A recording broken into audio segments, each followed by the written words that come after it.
What's going on, y'all? It's your boy Watu Kami. We're back at it again today. We're going to be talking about something I've been wanting to talk about for a little while, and that is Lennox travel and whether or not it's real or not. Because I see a lot of people constantly asking, is Lennox travel a scam? If it's not a scam, why did they do this, that, and the third? So I'm going to be giving you the answer and hopefully answering the questions you have regarding the travel program. But before we do, according to my analytics, not even 1% of the people who subscribe to me watch my channel. I'm almost at 1,000 subs and like 9 of you watch. Get on it, bruh. And don't forget to subscribe too, if you haven't subscribed already. And like. You don't have a choice, you have to like. Now to answer the big question, is Lennox travel real or is it a fraud? It is real, and I'm gonna tell you why. I'm gonna answer some of your questions. So the first question I wanna answer, and I've seen this a lot, and I kinda wanna nip it in the bud now, is it really an all expenses paid trip?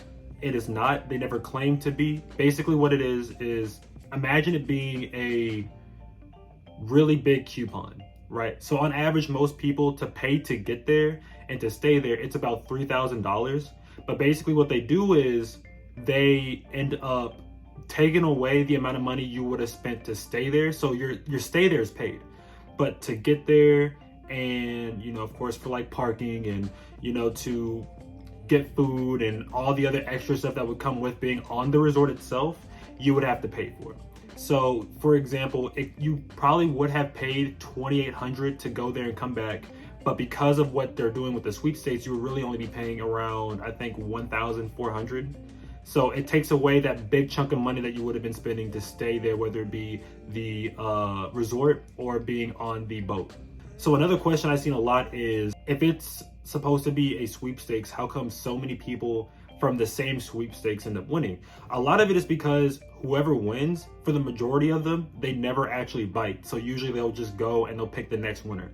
Or sometimes they'll say like, yo, there's only one winner, but then they end up actually picking like 3 winners. And if those people don't pick up, they just start moving around to other people who did the sweepstakes until somebody bites. For example, if there was a true sweepstakes, all expenses paid, and you won out of like 100 people and you don't act on it, they're gonna give it to the next person. And another thing that I've seen them do that also kind of makes sense is, because so many people don't really bite on it, what they'll do is they'll give it out to multiple people. So instead of just it being like, yo, we're gonna give it to this one person to win it, they'll give it to like maybe 2 or 3 people or maybe 4 people, and they'll see if anybody will bite from there. And if they don't, they just keep moving. Hence why, as in my example, me and my girlfriend both won the same ballot. Another question that I've seen a lot is why do they do it? Why do they give these out? And a lot of the times it's because they need people to be there. Yeah, okay, cool. They could just save money on not doing that. However, a resort with nobody there does not look enticing. So they're trying to do whatever they can to get people to show up. So they'll be like, okay, yeah, you have to pay to be here, but you know what I'm saying, we will take away all the money that you would have had to have paid to stay either in the cruise or in the little area that you go to. Which, if you look at it, it's a really good deal. You do take out like a big chunk of the amount of money you would have had to have paid. So like, instead of spending like $2,800, you're spending like, I don't know, $1,800, you know what I'm saying, or maybe $2,000. Like, you get rid of a big chunk of money that you would have had to put in there, and then that money that you would have put in there, you can use to maybe spend money that you otherwise wouldn't have spent if you won.